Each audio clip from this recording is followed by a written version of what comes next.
No fue una confesión torpe, no fue un error evidente. De hecho, desde fuera parecía que todo estaba bien. Respondías rápido, pero no desesperado. Mostrabas interés, pero sin exagerar. Estabas presente, atento y disponible. Y aún así, algo cambió. No hubo discusión, no hubo rechazo explícito, solo una variación sutil en mensajes más cortos, respuestas más tardías, menos iniciativao. Lo más inquietante fue esto: no hiciste nada mal de forma consciente, no presionaste, no reclamaste, no pediste nada, y aún así el interés del otro empezó a diluirse. Ese momento es familiar, ese instante en el que intuyes que algo se está cerrando, pero no sabes que tocaste sin darte cuenta. Ahí es donde la mayoría entra en pánico interno. Empieza a ajustar el tono, a explicar intenciones, a equilibrar el vínculo, y es exactamente ahí donde el deseo termina de morir. Si reconoces esa escena, no es casualidad. Ya estuviste ahí. El problema nunca fue demostrar interés. El problema fue cómo se sostuvo ese interés en el tiempo. La mayoría cree que el deseo se pierde por falta de señales. La realidad es otra. El deseo se anestesia cuando todo es visible, estable y predecible. Aquí no vamos a hablar de técnicas, ni de frases, ni de estrategias rápidas, porque este error no nace de la intención, sino de una desorganización emocional silenciosa. Personas inteligentes, sensibles y bien intencionadas cometen este error todos los días sin darse cuenta de que están entregando algo que el deseo necesita imaginar. No recibir completo para entender esto. No basta con un consejo. Hace falta observar dónde el interés empezó a perder tensión y por qué algunas personas saben mostrar presencia sin entregarse emocionalmente. Ahí entra Casanova, no como mito, no como fantasía, sino como patrón comparativo de autocontrol emocional. No para imitarlo, sino para entender que nunca habría hecho en ese punto exacto. A partir de aquí, no vamos a acelerar nada. Vamos a desacelerar la lectura, porque cuando entiendes el deseo humano, ya no necesitas demostrar tanto. Al principio, nadie lo nota, ni siquiera la persona que lo está haciendo. El interés aparece de forma natural. Una pregunta más, una respuesta un poco más larga. Una tensión constante que parece incluso adecuada. No hay ansiedad evidente, no hay súplica, no hay urgencia explícita. Solo presencia, y durante un tiempo funciona. La otra persona responde en sí, muestra cómoda. Incluso parece disfrutar de esa estabilidad emocional. El error todavía no se manifiesta como tal. Existe apenas como una tendencia silenciosa. El problema comienza cuando el interés deja de insinuarse y pasa a estar completamente disponible. Cuando ya no hay dudas sobre la intención, cuando ya no hay espacio para interpretar, cuando todo está dicho, mostrado y sostenido sin pausa, ahí el deseo no se rompe, se apaga lentamente. La historia en las cartas personales de Stendhal, el escritor francés del siglo XIX, existe un episodio poco citado de su vida íntima, no por escandaloso, sino por incómodo. Durante su estancia en Milán, Stendhal se involucró con una mujer italiana, intelectual, sensible y refinada. La conexión fue inmediata, conversaciones largas a la afinidad profunda, intercambio emocional intenso. Ella no lo rechazó, al contrario, lo escuchaba, lo buscaba, se interesaba por sus ideas. Convencido de que la claridad emocional era una virtud, Stendhal decidió no ocultar nada. Comenzó a escribirle con frecuencia cartas extensas, detalladas, cargadas de reflexión, admiración y presencia constante.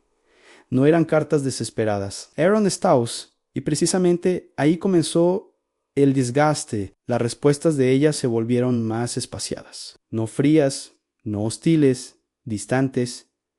Las cartas se acortaron. El tono se volvió más formal. La intimidad empezó a diluirse. Al percibir el cambio, Stendhal hizo lo que muchos hacen en ese punto. Intentó equilibrar la relación. Escribió explicando que no quería presionar, que solo era sincero, que su interés no implicaba exigencia. Ese fue el quiebre. Después de esa carta, La relación no terminó con un rechazo claro, simplemente dejó de existir. No hubo confrontación, no hubo siegi, só ausencia. La consecuencia emocional Stendhal no fue reemplazado por alguien mejor. Fue reemplazado por alguien menos presente. Ella no se alejó por falta de interés inicial. Se retiró porque ya no había nada que leer emocionalmente, en todo estaba expuesto, todo estaba disponible, todo estaba dicho. El deseo no encontró espacio para proyectarse.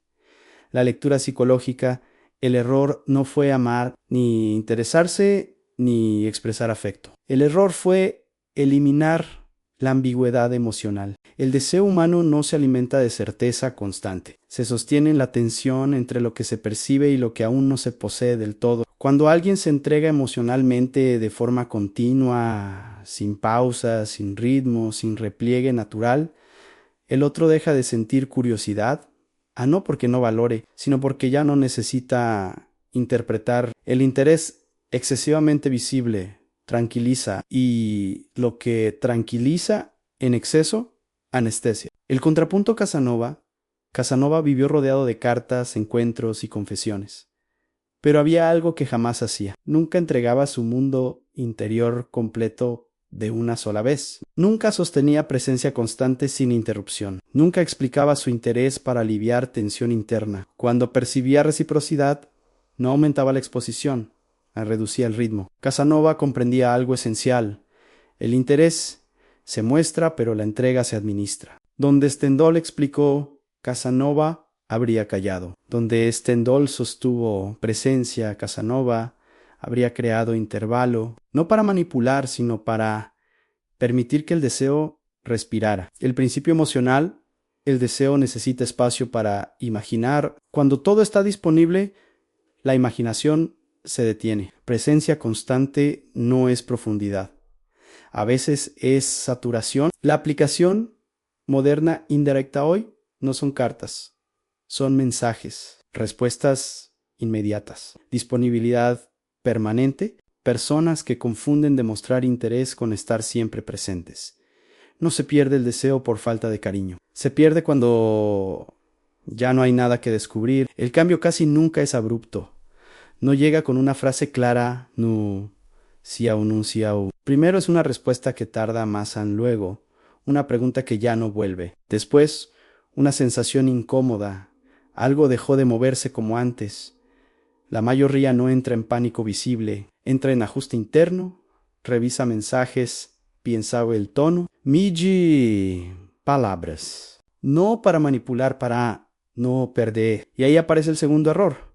No es exceso de interés, es algo más sutil, la necesidad de explicarse. La historia en los diarios personales de ese Søren Kierkegaard, hay una relación que atravesó toda su vida, su compromiso con Regine Olsen. No fue una relación ligera, fue intensa, reflexiva, profunda. Kierkegaard no era emocionalmente torpe, era consciente, y precisamente por eso creyó que podía anticipar el daño. Con el tiempo percibió un cambio en Regine. No rechazo, no frialdad abierta en distancia.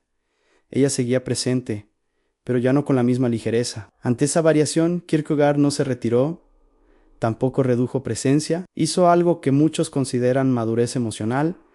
Anne decidió explicarse. Habló de sus dudas, de sus conflictos internos, de su temor a no hacerla feliz. Creyó que la transparencia sostendría el vínculo. Lo que produjo fue lo contrario.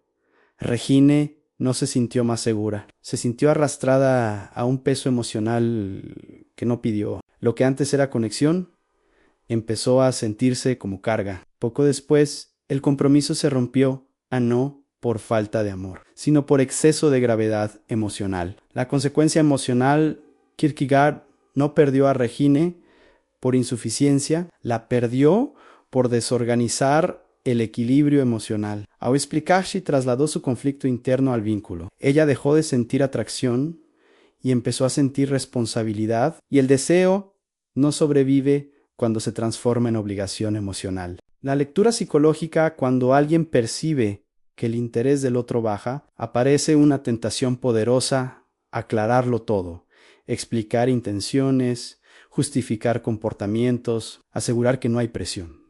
Pero esa explicación rara vez tranquiliza. Lo que hace es exponer la inseguridad. El deseo necesita percibir que el otro está en control de sí mismo. Cuando alguien se explica para aliviar su propia tensión, rompe esa percepción. No se pierde atracción por sinceridad. Se pierde cuando la sinceridad se convierte en descarga emocional. El contrapunto Casanova. Casanova nunca corregía el deseo con palabras. Jamás intentaba estabilizar una variación emocional explicándose. Cuando notaba un cambio no hablaba más, no hablaba menos. No por orgullo, por lectura. Entendía que explicar el interés es una forma elegante de pedir validación, y Casanova jamás pedía validación emocional. Donde Kierkegaard explicó su conflicto, Casanova habría guardado silencio. No para castigar, para no contaminar el deseo con su mundo interno. El principio emocional, el interés, no se corrige con palabras, se regula con postura interna. Explicarse es intentar sostener el vínculo desde la inseguridad, y el deseo lo percibe de inmediato. La aplicación moderna indirecta hoy no son diarios ni cartas filosóficas, son audios largos, mensajes aclaratorios, textos que empiezan con solo quiero que sepas, personas que sienten que algo se enfría y creen que hablar más va a salvarlo, cuando en realidad están exponiendo exactamente lo que el deseo rechaza a falta de contención interna. Este error no se dice, no se confiesa, no se explica. Se ejecuta en silencio. La persona ya no habla de lo que siente. Ahora observa horarios, cambios de tono, pequeñas variaciones que antes no importaban. No reclama, no pregunta, no confronta. Solo registra desde fuera. Parece calma. Por dentro es tensión sostenida y el deseo lo percibe. La historia en la correspondencia privada entre Gustave Flaubert y Louise Colette hay un giro que rara vez se menciona. No es el inicio apasionado, es el tramo final. Flaubert no era posesivo, no exigía, no vigilaba de forma explícita. Pero cuando percibió que Louise empezaba a responder con menos intensidad, no se retiró. Tampoco se explicó. Hizo algo más sutil. Comenzó a estar siempre disponible. Respondía con rapidez. Ajustaba su agenda en C, mostraba atento a cada señal mínima. No para controlar a Louise, sino para no perderla. Louise, sin que él dijera nada, empezó a sentir algo distinto a no presión. New, rip, una sensación más difícil de nombrar al ser observada emocionalmente. La relación no terminó con una discusión. Terminó porque el espacio interno desapareció. La consecuencia emocional Flaubert no fue rechazado. Fue evitado. Louise no se alejó por frialdad. Se alejó para recuperar autonomía emocional. Cuando alguien percibe que cada gesto suyo es leído, interpretado y anticipado, el deseo se transforma en necesidad de escape. La lectura psicológica, la vigilancia emocional, nace del miedo a perder, no del control consciente. Es el intento de mantener el vínculo sin confrontarlo, sin hablar, sin exponerse. Pero el efecto es el mismo. El otro siente que ya no puede moverse libremente. El deseo necesita sentir que sus movimientos no están siendo contabilizados. Cuando cada variación genera ajuste inmediato, la tensión erótica se disuelve, no por celos explícitos, por hiperpresencia silenciosa. El contrapunto Casanova jamás vigilaba, ni siquiera en silencio. Cuando percibía variaciones, no observaba más, observaba mejor.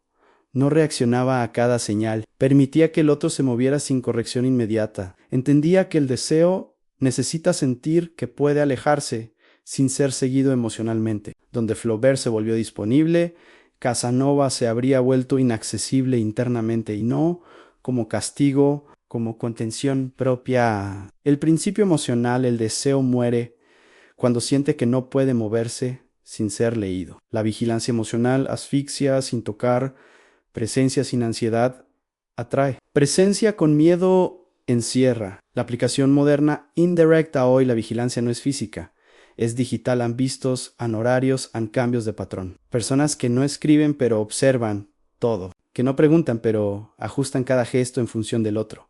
El deseo no se rompe con palabras duras. Se rompe cuando el otro siente que ya no tiene espacio interno. Al principio parece madurez. La persona deja de insistir, Deja de explicar, deja de observar en exceso. Desde fuera, todo parece equilibrado, pero por dentro algo cambia.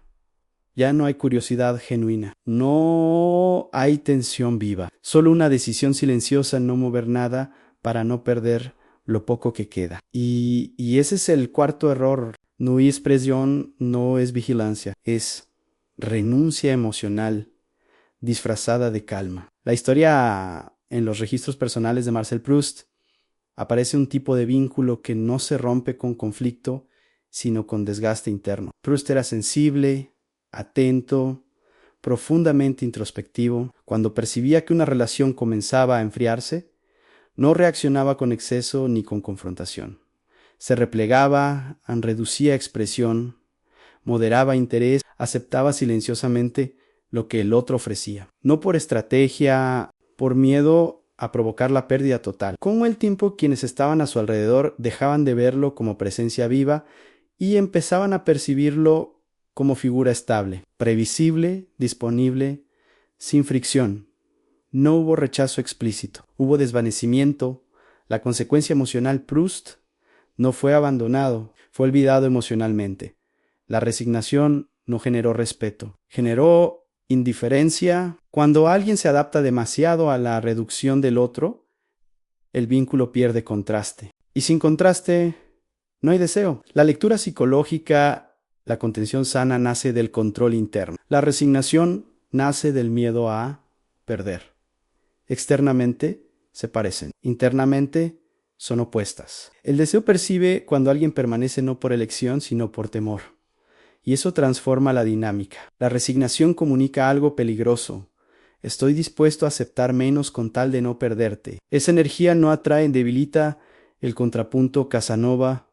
Casanova jamás se resignaba, nunca aceptaba una versión reducida del vínculo solo para mantenerse dentro. Cuando percibía enfriamiento sostenido, nuciada tabao, se retiraba a no con dramatismo, con dignidad interna.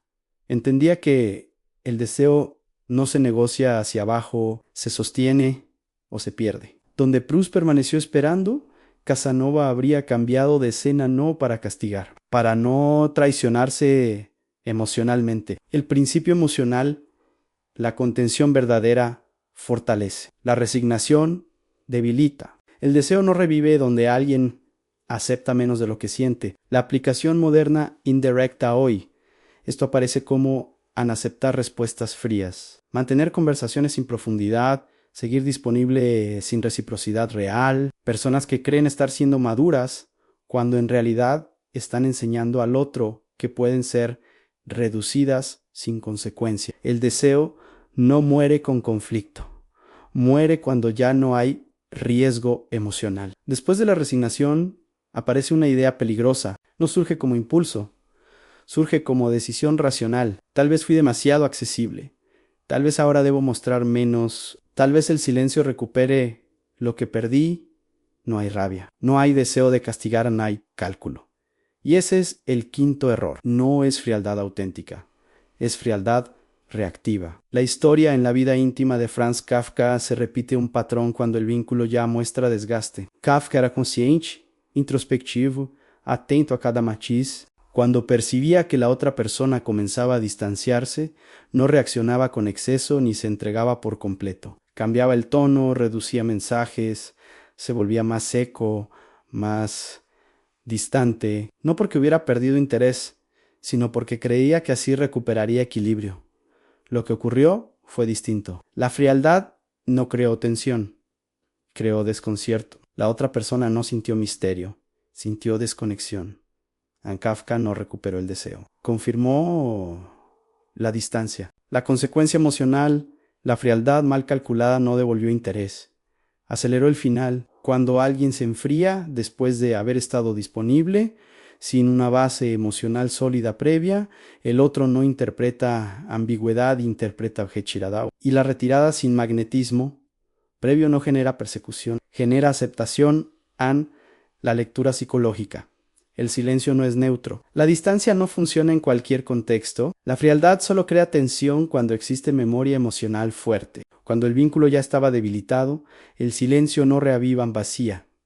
La frialdad usada como corrección no nace del control interno, nace de la reacción tardía. Y el deseo percibe esa incoherencia. El contrapunto Casanova nunca se enfriaba para corregir, jamás usaba el silencio como remedio. Si creaba ausencia, era porque la presencia ya había marcado. No cambiaba el ritmo por miedo, lo hacía por elección. Donde Kafka ajustó el tono para recuperar, Casanova habría cambiado de escena por coherencia interna, no para provocar reacción, para mantenerse íntegro. El principio emocional, la frialdad sin memoria emocional no crea deseo, solo confirma la pérdida. El silencio no es estrategia, es consecuencia de una postura sólida. La aplicación moderna indirect, a hoy esto aparece como responder de forma seca de repente, desaparecer tras intimidad, usar el silencio como corrección, personas que creen haber recuperado el control cuando en realidad solo se alejaron de su propio centro. El deseo no vuelve con ausencia reactiva, vuelve cuando vuelve con coherencia emocional. Este error ya no parece un error, parece una forma de ser. La persona no reclama, no exige, no presiona, se adapta, acepta menos mensajes, menos profundidad, a menos presencia. Y lo hace con una narrativa interna silenciosa. Así soy yo, comprensivo, maduro, flexible, pero en el fondo no hay elección. Hay negociación progresiva del propio valor. La historia en la vida afectiva de Simone Weil, filósofa francesa conocida por su exigencia extrema consigo misma, aparece un patrón constante en sus vínculos humanos. Weil era lúcida, intensa, profundamente consciente, pero también tendía a minimizar sus propias necesidades emocionales. Cuando percibía distancia, no la confrontaba, no se retiraba, la aceptaba. Se convencía de que pedir más sería egoísmo, de que necesitar reciprocidad era debilidad. Las personas a su alrededor no la rechazaban, simplemente dejaban de esforzarse, porque cuando alguien acepta migajas sin resistencia, el otro aprende que no necesita ofrecer más en la consecuencia emocional. Simone Weil no fue abandonada de forma abrupta, fue relegada, los vínculos se volvieron asimétricos. Ella ofrecía comprensión, el otro ofrecía presencia mínima, no hubo conflicto, no hubo desgaste interno. La lectura psicológica, aceptar menos de lo que se siente, no es humildad emocional, es autoanulación gradual. El deseo no se sostiene donde una persona reduce su propio centro para mantener al otro cómodo. Cuando alguien integra la escasez como identidad, deja de generar tensión. Y sin tensión, no hay deseo. El contrapunto Casanova jamás aceptaba migajas no porque exigiera, sino porque no permanecía donde la reciprocidad emocional estaba ausente. No negociaba su valor, no se adaptaba hacia abajo. Cuando el vínculo perdía simetría, se retiraban. No con resentimiento, con clareza. Donde Weil se redujo para permanecer, Casanova se fue para mantenerse íntegro. El principio emocional, el deseo, no habita donde alguien se hace pequeño para no perder. Habita donde hay presencia completa y retirada digna. Aceptar menos no preserva el vínculo, lo vacía. La aplicación moderna, indirect, a hoy, esto aparece como relaciones unilaterales, conversaciones sin profundidad, presencia mínima aceptada como norma. Personas que dicen estoy bien así cuando en realidad aprendieron a no esperar nada. El deseo no revive donde el valor propio se negocia en silencio. Desde fuera parece equilibrio. La persona ya no insiste, ya no explica, ya no espera. Dice que entendió, dice que está bien, dice que soltó, pero lo que hay no es desapego, es fatiga emocional. El deseo no se reorganizó, se apagó. La historia en los últimos años de la vida afectiva de Virginia Woolf se percibe un cambio silencioso en su forma de vincularse. Nuis yupturau, nuis jijasu, es agotamiento. Woolf fue intensa, sensible, profundamente perceptiva. Durante mucho tiempo sostuvo vínculos complejos con una entrega emocional constante.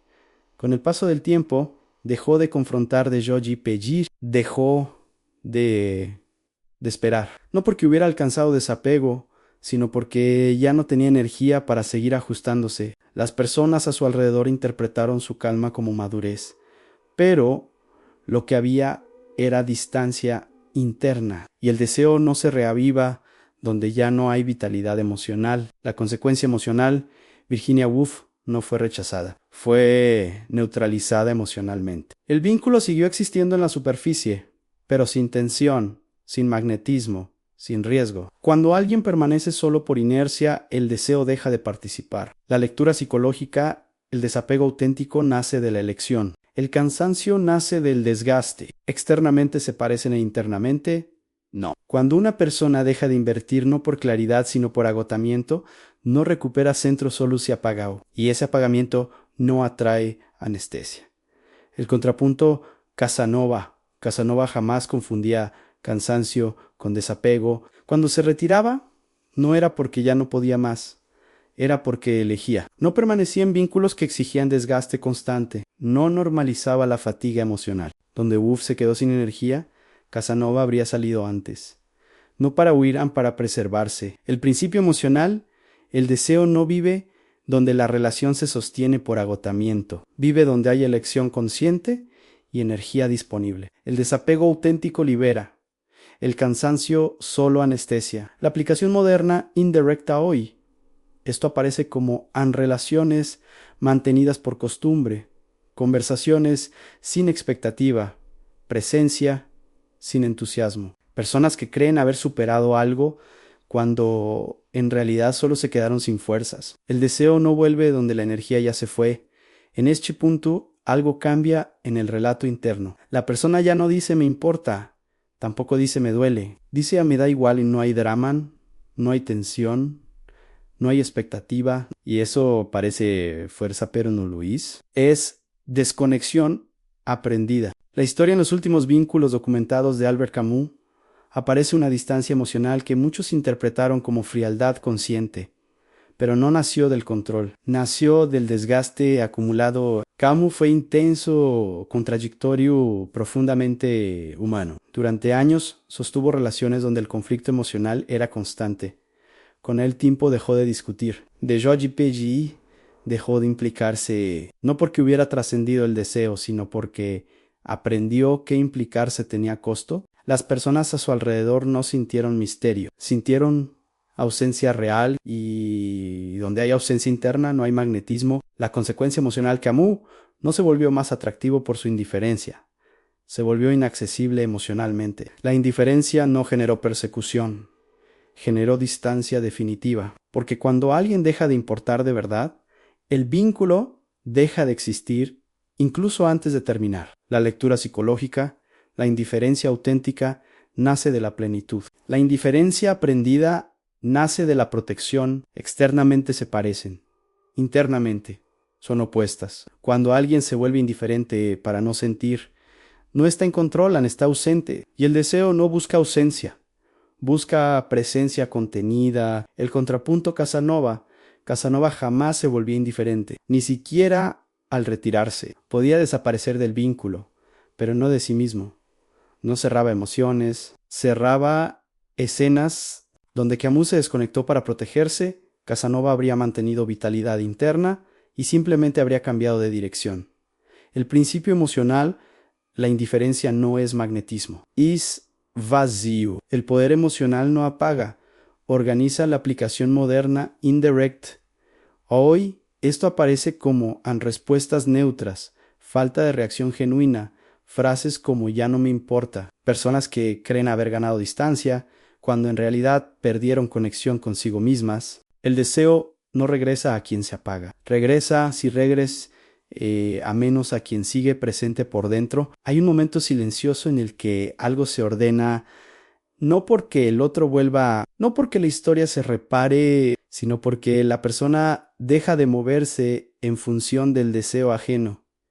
Ya no ajusta, ya no corrige, ya no espera señales para decidir cómo estar nuis frialdade. No es indiferencia, es autonomía emocional. La historia en la vida afectiva de Jorge Luis Borges existe un repliegue que no nace del rechazo, sino de la lucidez. Borges fue intensamente enamorado, pero también profundamente consciente de su mundo interno. Después de experiencias en las que su entrega no fue acompañada, no intentó corregir al otro, no se volvió distante por cálculo, reordenó su eje, siguió escribiendo, siguió caminando, siguió habitando su vida sin reorganizarla alrededor del vínculo. Algunas personas no regresaron, otras sí han, pero ninguna volvió por presión. Volvieron por contraste. La consecuencia emocional Borges no recuperó todas las relaciones.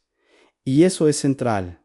Recuperó coherencia interna. Donde antes había espera, ahora había ritmo propio. Donde antes había ajuste, ahora había estabilidad.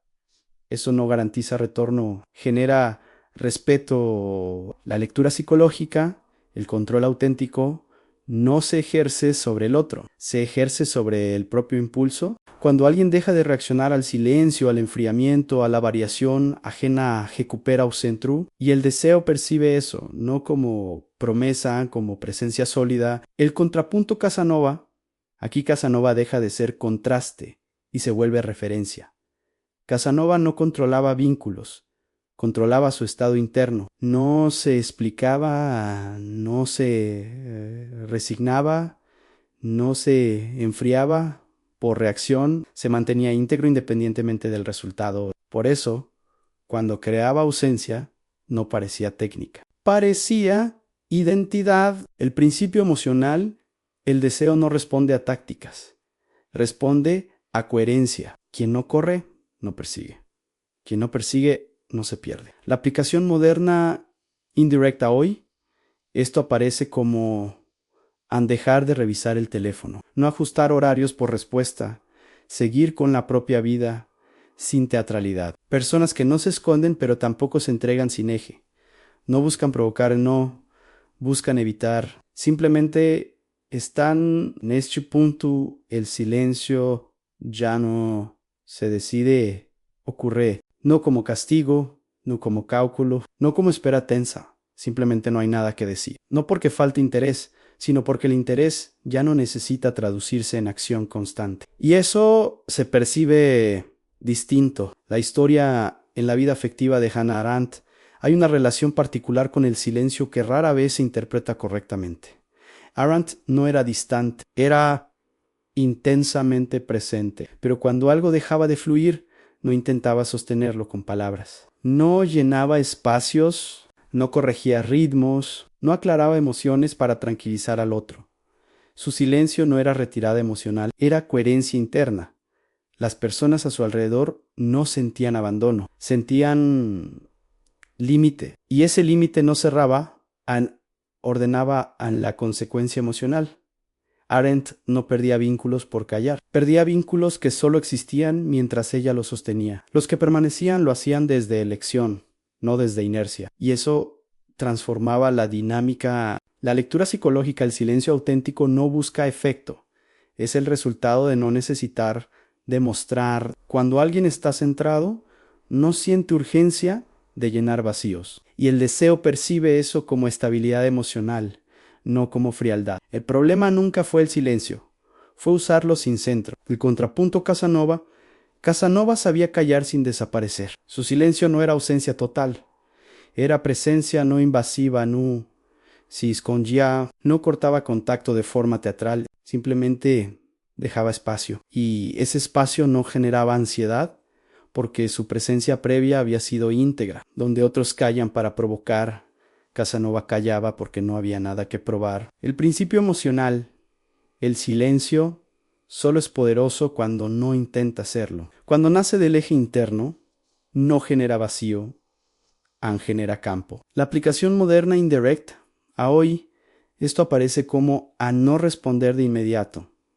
no explicar cada pausa, no justificar cada ausencia. Personas que no desaparecen, pero tampoco se sobreexponen, no usan el silencio o lo habitan. Hay una diferencia sutil pero decisiva entre interesarse y necesitar ser correspondido. Desde fuera pueden parecer lo mismo, por dentro no lo son. En este punto el interés ya no se expresa para obtener algo a cambio. A cambio en existen se muestra y se sostiene por sí mismo. La historia, en la forma en que Michel de Montaigne se vinculaba afectivamente, aparece una cualidad que desarma expectativas. Montaigne podía sentir afecto profundo sin convertirlo en exigencia emocional. No medía el vínculo por frecuencia, no buscaba confirmación constante, no transformaba el interés en prueba. Su atención no pedía devolución inmediata, no reclamaba simetría forzada, y por eso, cuando el otro se acercaba, no encontraba presión, encontraba espacio. La consecuencia emocional Montaigne no retenía a todos, pero quienes se quedaban lo hacían sin sentirse atrapados. El interés sin demanda no empuja, invita a la lectura psicológica cuando el interés exige respuesta.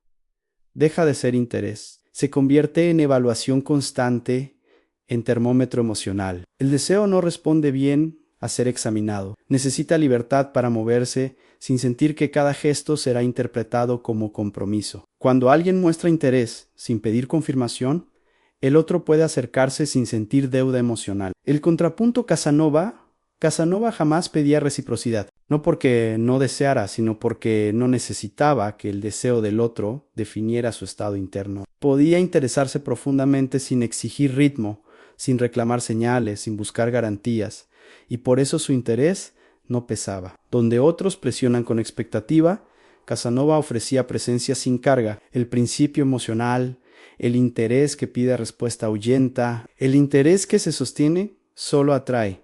Cuando hay compatibilidad, no porque seduzca, sino porque libera. La aplicación moderna indirecta hoy, esto aparece como a mostrar interés sin pedir claridad inmediata. No interpretar el silencio como rechazo automático, no convertir cada gesto en confirmación emocional. Personas que sienten sin exigir que el otro confirme nada, y cuando el interés deja de pedir respuesta, el deseo puede aparecer sin defensa. En este punto la presencia ya no compite, no se repite, no se reafirma, simplemente queda, no porque se imponga, sino porque fue coherente desde el inicio.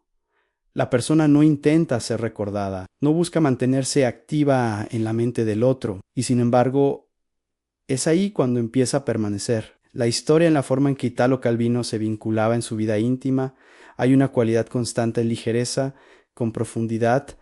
Calvino no saturaba, no ocupaba todo el espacio, no se explicaba de más cuando estaba de verdad. Cuando se retiraba no dejaba ruido, pero dejaba estructura emocional. Las personas no sentían abandono, sentían continuidad, y eso es poco común. La consecuencia emocional Calvino no era inolvidable por exceso, lo era por consistencia. Su presencia no agotaba, no exigía adaptación. Por eso, cuando no estaba, no se sentía vacío, sino eco. La lectura psicológica, la huella emocional, no se crea con repetición, se crea con calidad de presencia. Cuando alguien insiste, borra su propio rastro. Cuando alguien se sostiene sin pedir lugar, deja marca. El deseo no recuerda a quién ocupó todo, recuerda a quién pasó sin desordenar el eje del otro. El contrapunto Casanova nunca buscaba permanecer en la mente, buscaba no desorganizarse a sí mismo, y por eso permanecía, no dejaba recuerdo por insistencia, sino por contraste.